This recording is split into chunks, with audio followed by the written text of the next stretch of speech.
অল্প অনুভূতিতে বেশি মিইয়ে যায় মেয়েটা। মুস্কান নিজের সব জিনিসপত্র গুছিয়ে ব্যাগে রেখে ইমনের রুমে গেল তার জিনিসপত্র গোছাতে। ইমন বেলকনিতে বসে সিগারেট খাচ্ছে। মুস্কান রুমে এসে ইমনের জিনিসপত্র গোছাতে লাগলো। ইমন সিগারেটটা মুখে পুড়ে ধোঁয়া ছাড়তে ছাড়তে রুমে ঢুকলো। মুস্কান স্বাভাবিকভাবেই তার কাজ করতে লাগলো। ইমন ইচ্ছে করে বেশি বেশি ধোঁয়া ছড়াতে লাগলো। বেশ মজা নিচ্ছে সে এই মুহূর্তে। সে যেন তার স্বভাবের বিরুদ্ধে গিয়ে মেয়েটাকে জ্বালানোর চেষ্টা করছে, কিন্তু কোনোভাবে মুস্কানকে ঘায়াল করতে পারছে না। সে যেন তার সব জ্বালাতন সহ্য করার ক্ষমতা নিয়ে জন্মেছে। এই মানুষটা কি দিয়ে তৈরি? অবাক লাগে ভীষণ। অদ্ভুত সব মায়া, অদ্ভুত সব ক্ষমতা, অদ্ভুত সব সহনশীলতা। এর মাঝে যেন আল্লাহ তাআলা উজাড় করে দিয়েছে। প্রথম দেখাতে যে মানুষটা হার্টে আঘাত করতে পারে, সে মানুষ তো সত্যিই অদ্ভুত। শুরুটা শারীরিক আঘাতে হলেও এরপরে প্রতিটা আঘাত করেছে মনে। যে আঘাতগুলো বুকের বাঁ পাশে লেগেছে, যে আঘাতে ছিল শুধুই মুগ্ধতা। ও শুধুই আমার জন্য তৈরি, ও আমার মুগ্ধময়ী, যার প্রতিটা কাজে, প্রতিটা কথায়, প্রতিটা ব্যবহারে শুধু মুগ্ধতায় ছেয়ে থাকে, নমনীয়তায় ভরে থাকে। ভাবতে ভাবতে হুঁশ ফিরল মুস্কানের নরম হাতের শক্ত স্পর্শে, মুস্কানের আতঙ্কে ভরা চোখে মুখে বলা কথাটায়। ঠোঁট পুড়ে যাবে তো। কি করছেন? এভাবে কেউ সিগারেট খায়? ইমন নিচের দিকে তাকিয়ে দেখল সিগারেটের শেষ অংশটুকু পড়ে আছে, আর এইটুকু হলে আগুনের ছাকা খেত। ইমন মুস্কানের দিকে চেয়ে বলল, খেয়াল করিনি। মুস্কান বলল, এরপর খেয়াল করবেন, নয়তো ঠোঁট পুড়ে ছাই হয়ে যাবে। বলেই বেরিয়ে যেতে নিল। ইমন বলল, ঠোঁট পড়ে ছাই হয় কিভাবে আবার? মুস্কান থেমে চুপ রইল। ইমনের দিকে অবুঝ চাহনিতে চাইতেই ইমন বাঁকা হাসলো আর বলল, ওখানে একটা জিনিস রয়েছে, তোমার কাছে নিয়ে রাখো। ও বাড়ি গিয়ে দেখো কি আছে, তার আগে দেখবে না।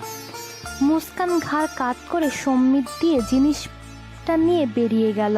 ব্যাগের চেইন খুলে জিনিসটা রাখলো। ড্রেসিং টেবিলের দিকে চোখ পড়তেই বলল, এই বাবা, আমি তো চুলের ব্যান্ডগুলো উঠাইনি। তাড়াতাড়ি গিয়ে ব্যান্ডগুলো নিয়ে ব্যাগে রাখলো। কয়েকটা সেফটি বিন ব্যাগের সামনে পকেটে রাখতে যেতে ভ্রু কুঁচকে তাকালো। এই গয়না কিসের বলে একজোড়া কানের দুল বের করলো। দুলগুলো ছিল গোল্ডের মাঝে সাদা পাথরের। ওটা যে ডায়মন্ড ছিল মুস্কান বুঝতে পারেনি। বুঝবে কি করে? সে কখনো ডায়মন্ড দেখেইনি। শায়রি তাকে একজোড়া রিং বানিয়ে দিয়েছে স্বর্ণের শুধু। এছাড়া এসব গয়নার প্রতি তার আকর্ষণ নেই। সে বুঝে উঠতে পারছে না এই গয়নাটা কোথা থেকে এলো। তার রুমে তো কেউ আসে না, তাহলে কে রাখলো এটা? কেউ ভুল করে রেখে যায়নি তো? কাকে জিজ্ঞেস করবে এখন? বেশ চিন্তায় পড়ে গেল মুস্কান। দুলজোড়া নিয়ে ইমনের রুমে গিয়ে দেখলো ইমন সেখানে নেই। কেমন ভয় হতে লাগলো ভীষণ। মুখটা চুপসে গেল। ভয়ে ভয়ে নিচে নেমে এলো। ইয়ানা ইয়াশফা বসে আছে সোফায়। দাদি চেয়ারে বসে পান চিবোচ্ছে। ইমন দাদির সামনে বসে আছে। একরামুল চৌধুরী নিচে নেমে এলো। ইয়াশফা মুস্কানকে দেখে শয়তানি মাখা এক হাসি দিল, কারণ মুস্কান যখন সব কাপড় গুছিয়ে ইমনের রুমে যায়, তখনই ইয়াশফা তার মায়ের কথা অনুযায়ী তার ডায়মন্ডের দুল মুস্কানের ব্যাগে রেখে আসে। তাদের প্ল্যান অনুযায়ী সাজিয়া বেগম এই তো কিছুক্ষণের মধ্যে চিৎকার চেঁচামেচি করতে করতে নিচে নেমে আসবে আর মুস্কানকে বাজেভাবে সকলের সামনে অপমান করবে। কিন্তু তাদের সব পরিকল্পনা যে এইভাবে মাটি হয়ে যাবে সেটা মামে ভাবতে পারেনি। মুস্কান দাদির পাশে দাঁড়াতে ইমন ভ্রু কুঁচকে বলল, কিছু বলবে? মুস্কান আরো ভয় পেয়ে গেল। ইমনের খটকা লাগলো ভীষণ। দাদি বলল, কি রে, কি হয়েছে? মুখটা এমন হয়ে আছে কেন? মুস্কান এক ঢোক গিলল, হাতটা সামনে এগিয়ে দিয়ে বলল, এটা আমার ব্যাগে ছিল, কিন্তু এটা তো আমার না। ইমন মুস্কানের হাতের দিকে তাকালো। ইয়াশফা চমকে গেল। এটা কি হলো? নাটক সিরিয়াল দেখে একটা প্ল্যান সাজালাম, কিন্তু ঢঙ্গিটা এমন ঘুরে গেল কেন? এখন কি হবে? ওরে মাদের বাংলাদেশি, তুমি কই? দাদি বলল, ওমা, ওটা তো বৌমার কানের দুল। তোর বাবা দিয়েছে। ওটা ওর ব্যাগে কি করে গিয়েছে? ইমনের মেজাজ খারাপ হয়ে গেল। বসা থেকে উঠে দাঁড়ালো, মুস্কানের হাতটা শক্ত করে চেপে ধরলো, একদম নিজের সামনে নিয়ে এলো, কড়া গলায় বলল, ওই এই মাথায় কিছু নেই। এত দামি জিনিস পেয়ে বোকার মতো সকলের সামনে নিয়ে এসেছো। নিজের কাছে রেখে দিতে। এটা বিক্রি করলে কত টাকা পেতে জানো? দাঁতে দাঁত চেপে কথাগুলো বলে ইয়াশফার দিকে চেয়ে বলল, তাই না? ইয়াশফা, মুস্কানের তো এটাই করা উচিত ছিল বলো। মেয়েটা না ভীষণ বোকা। বলেই রহস্যময় হাসি দিল। ইয়াশফা চমকে উঠে দাঁড়ালো, আমতা আমতা করতে লাগলো, ভয়ে বার কয়েক ঢোক গিলতে শুরু করলো। মুস্কান মাথা নিচু করে ফেললো, চোখ দিয়ে টপ টপ করে পানি গড়িয়ে পড়ছে কয়েক ফোঁটা। ইমন মুস্কানের চোখের পানি দেখে বিরক্ত হলো ভীষণ, কিছু বলতে যাবে তার আগে শুরু হলো ড্রামা। সাজিয়া বেগম চেঁচাতে চেঁচাতে বলল, আমার দুল পাচ্ছি না। হ্যাঁ গো, শুনছো? আমার দুল পাচ্ছি না। সকালে ড্রেসিং টেবিলের উপরে ছিল, এখন নেই। একরামুল চৌধুরী ভ্রু কুঁচকে দাঁড়িয়ে রইল। ইয়াশফা চুপ করে দাঁড়িয়ে আছে। তার মুখ দেখে বোঝা যাচ্ছে তার ভিতর কি চলছে, কতটা ভয় তাকে ঘিরে ধরেছে। ইয়ানা কিছুই বুঝতে পারছে না এসব কি হচ্ছে। মুস্কান ভয়ে ভয়ে বলল, এটা কি আপনার দুল? সাজিয়া বেগম খানিকটা হকচকিয়ে গেল। ইয়াশফার দিকে একবার চেয়ে আবার মুস্কানের সামনে গিয়ে দুলটা কেড়ে নিয়ে বলল, হ্যাঁ, এটাই আমার। তোমার কাছে কি করে গেল? সি, পেটে পেটে এত! আমার এত দামি দুলটা দেখে লোভ সামলাতে পারোনি, তাই না? মুস্কান ভয়ে কাঁপছে, চোখ বেয়ে অঝরে পানি ছড়ছে। তার সাথে চলে যাবার দিন এমন ঘটনা ঘটবে সে ভাবতে পারেনি। অসহায় চোখে চাইল ইমনের দিকে। ইমন স্ট্রেট দাঁড়িয়ে আছে, গাম্ভীর্য ভাবটা তার বরাবর থাকলেও এখন ঠিক কি চলছে বোঝা যাচ্ছে না। নাজমা চৌধুরী জোর গলায় বললেন, বৌমা, বাড়াবাড়ি একদম করবে না, অনেক হয়েছে আর না। তোমার সাহস কি করে হয় ওকে ছোট লোকের বাচ্চা বলার? না জেনে তুমি মেয়েটাকে দোষারোপ করতে পারো না। ইমন রাগে হাত দুটো মুট করে রয়েছে, রক্তবর্ণ চোখে তাকালো ইয়াশফার দিকে, দাঁতের দাঁত চেপে বলল, তুই বলবি নাকি আমি বলাবো কথা? ইয়াশফা ভয়ে কেঁপে উঠল। সাজিয়ার হাত নরম হয়ে এলো। মুস্কানের হাত ছেড়ে অবাক চোখে ইমনের দিকে তাকালো। মুস্কান কেঁদেই চলেছে। ইমন এবার প্রচন্ড রেগে গেল। ইয়াশফাকে আরেক ধমক দিতে ইয়াশফা ভয়ে কাঁপতে কাঁপতে গড় গড় করে সব বলে দিল। একরামুল চৌধুরী বললেন, ছি সাদিয়া, তোমার মন এত নিচু! ছি! ইমন বলল, দাদি অনুমতি পেলে আমি এক্ষুনি এই বাড়ি থেকে চলে যেতে চাই। একরামুল চৌধুরী বললেন, ইমন, এসব কি বলছো? এটা তোমার বাড়ি। হ্যাঁ, আমার বাড়ি, কিন্তু আমার একার নয়। আর আপনি খুব ভালো করে জানেন আমি এখানে পার্মানেন্ট থাকার জন্য আসিনি। আপনার ওয়াইফ ছেলে মেয়েকে বলে দেবেন আমার দিকে আঙুল ওঠানোর আগে যেন নিজেদের দিকে আঙুল তোলে। সাজিয়া বেগম বললেন, আমরা কেউ তোমাকে কিছু বলিনি। এবার ইমন যেন খেপে গেল। রাগটা সে আর নিয়ন্ত্রণ করতে পারল না, আঙুল তুলে বলল, Mrs Sajiya Chowdhury, don't shout. আপনি আর একটা কথাও বলবেন না। আপনি যে কাজ করেছেন এরপরও যে ইমন চৌধুরী চুপ আছে তা শুধু আপনি তার বাবার ওয়াইফ বলে, নয়তো এর ফল কি হতে পারত আপনি কল্পনাও করতে পারতেন না। ইয়াশফার দিকে চেয়ে বলল, ছেলে মেয়েদের ভালো শিক্ষা দেন, নয়তো কপালে দুঃখ আছে। নাজমা চৌধুরী বললেন, দাদু ভাই আবার কবে আসবি বলে হাউমাউ করে কাঁদতে লাগলো। ইমন বলল, দাদি চিন্তা করো না, ইনশাল্লাহ কদিন পরই আমার বাড়ি নিয়ে যাব।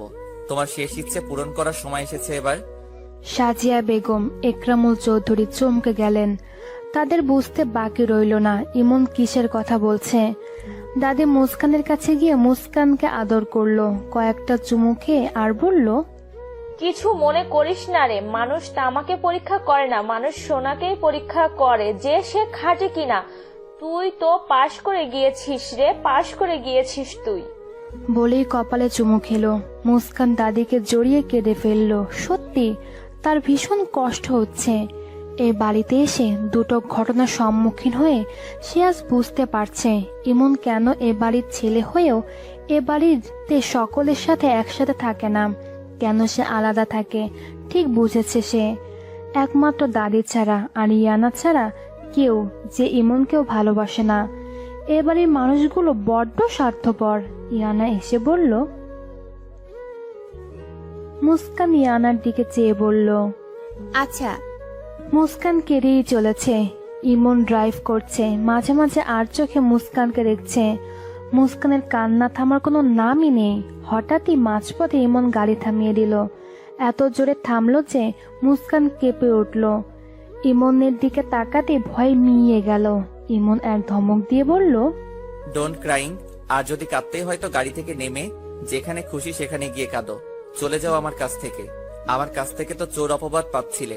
চলে যাও আমার থেকে, অনেক দূরে চলে যাও। আমি মানুষটাই ভালো না, আমার সাথে সত্যি থাকা যায় না। চলে যাও মুস্কান।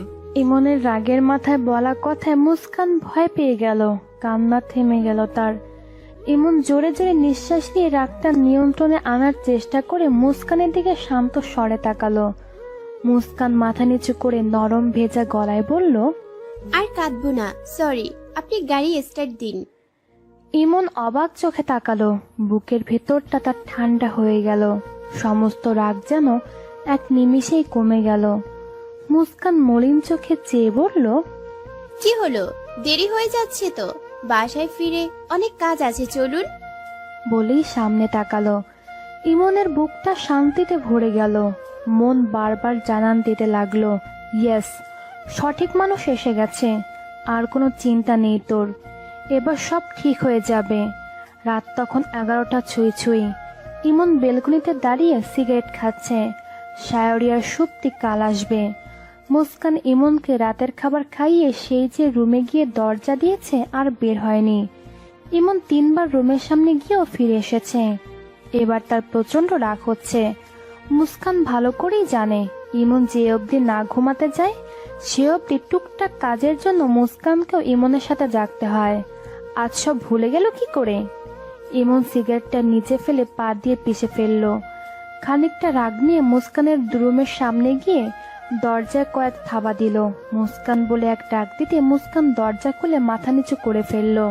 রুমের ভিতর ঢুকে গম্ভীর গলায় প্রশ্ন করলো, কি করছিলে? মুস্কান কিছু বলল না, মাথা নিচু করেই রইল। ইমন জানে কিভাবে বললে কাজ হবে, তাই এক ধমক দিয়ে বলল। আমি প্রশ্ন করেছি কি করছিলে, ঘুমাচ্ছিলে না সেটা বোঝাই যাচ্ছে। মুস্কান কেঁপে উঠল। মাথা তুলতেই ইমন চোখ মুখ দেখে বেশ বুঝলো সে কান্না করছিল। ইমন দাঁতে দাঁত চেপে বলল, লুকিয়ে কাঁদছিলে? মুস্কান মাথা নিচু করে ফেললো আবারও। ইমন এবার আর রাগ করলো না, একটু কাছে গিয়ে মুস্কানের দুগালে আলতো করে চেপে ধরলো। মুস্কান চোখ তুলে তাকালো। ইমন মুস্কানের কান্না মিশ্রিত ডাগর ডাগর চোখের পাপড়িগুলো মুগ্ধ নয়নে দেখতে লাগলো। আদুরে গলায় বলল, আমার কাছে থেকে কষ্ট হচ্ছে? দুপুরে তো চলে যেতে বললাম, চলে যেতে। কথাটা ইমন মুস্কানকে পরীক্ষা করার জন্যই বলছে। এতে যদি মুস্কান যেতেও চায়, যেতে দেবে কিনা সন্দেহ। হুট করে মুস্কান ইমনকে জড়িয়ে ধরল। অবাধ্য মন যেন আর বাদ মানল না। কান্নায় ভেঙে পড়তে ইচ্ছে হলেও মুস্কান কান্না চেপে রাখলো। ইমন যে কান্না সহ্য করতে পারে না। দুহাতে শক্ত করে জড়িয়ে বলল, আমি কোথাও যেতে চাই না, আমি আপনাকে ছেড়ে যেতে চাই না। আপনি ছাড়া যে আমার আপন কেউ নেই। ইমন এক দীর্ঘশ্বাস ছেড়ে মুস্কানকে জড়িয়ে বিছানায় নিয়ে বসালো। মুস্কান লজ্জায় মাথা নিচু করে ফেলল। এটা কি করে ফেললাম আল্লাহ, উনি কি ভাবলো? এখন যদি খুব বকে? ভয়ে ভয়ে একটু চোখ তুলতে আবারও নামিয়ে ফেলল। ইমন গম্ভীর ভাব নিয়ে বলল, তোমার কান্না আমার বিরক্ত লাগে বলে এই নয় যে তোমাকে রাতের নিস্তব্ধতায় রুমে মুখ গুজে লুকিয়ে কাঁদতে হবে। মুস্কান চমকে উঠল। আমি কাঁদছিলাম, উনি বুঝে গেছেন। এখন কি হবে? ভয়ে বুকের ধুকপুকানি বেড়ে গেল তার। ইমন বলল, মানুষ এমন একটা হতভাগা জাতি যে কখনো কখনো চিৎকার করে মন খুলে কাঁদতে ইচ্ছে হলেও তারা কাঁদতে পারে না, শুধুমাত্র লোকচক্ষুর ভয়ে। আমরা নিজেদের স্বাধীন স্বাধীন বলে সারা জীবন গলা ফাটাই। রাস্তাঘাটে যে কোনো জায়গায় বুক ফুলিয়ে মাথা উঁচু করে বলি আমরা স্বাধীন, আমরা স্বাধীন। অথচ দিন শেষে রাতের আধারে লোকচক্ষুর ভয়ে লুকিয়ে কাঁদি। স্বাধীনভাবে কাঁদতে পারি না, স্বাধীনভাবে কখনো কখনো হাসতে পারি না। এই আমাদের স্বাধীন জীবন। এমনটা হতে পারে না কারো মন খারাপ। বাবা মা, বন্ধু বান্ধব, আশেপাশের মানুষ, ভালোবাসার মানুষ, হাজবেন্ড ওয়াইফ আঘাত দিয়েছে, তুমি মন খুলে কাঁদতে চাও, দুহাত উঠিয়ে উন্মুক্ত বুক পেতে কাছে কেউ ডাকতে পারে না, বলতে পারে না আসো আমাকে আঁকড়ে ধরে যত পারো কাঁদো, চিৎকার করে কাঁদো, মনের সব আবেগ খুলে প্রকাশ করো, সব ব্যথা অশ্রুনার মাঝে ঝরে যেতে দাও, কাঁদো, তুমি অনেক কাঁদো। মানুষের জীবন কেন এমন থাকবে? হাসতে গেলে বাধা, কাঁদতে গেলে বাধা, বাধা বাধা বাধা, কেনই বাধা বলতে পারো কেউ? মুস্কান, কষ্ট হচ্ছে? কাঁদতে চাও? আমায় আঁকড়ে ধরো, কাঁদো, তুমি মন খুলে সব ব্যথা প্রকাশ করে দাও। বলেই ইমন দুহাত তুলে মুস্কানের দিকে তার উন্মুক্ত বুক পেতে দিল। মুস্কান আর নিজেকে আটকে রাখতে পারল না। এভাবে আজ পর্যন্ত কেউ তাকে বলেনি। মা মারা যাওয়ার পর শান্তিতে মন খুলে কাঁদার জায়গাটুকুও পায়নি সে। আর ইমন তাকে সেই জায়গা করে দিয়েছে। সে কি না গিয়ে পারে?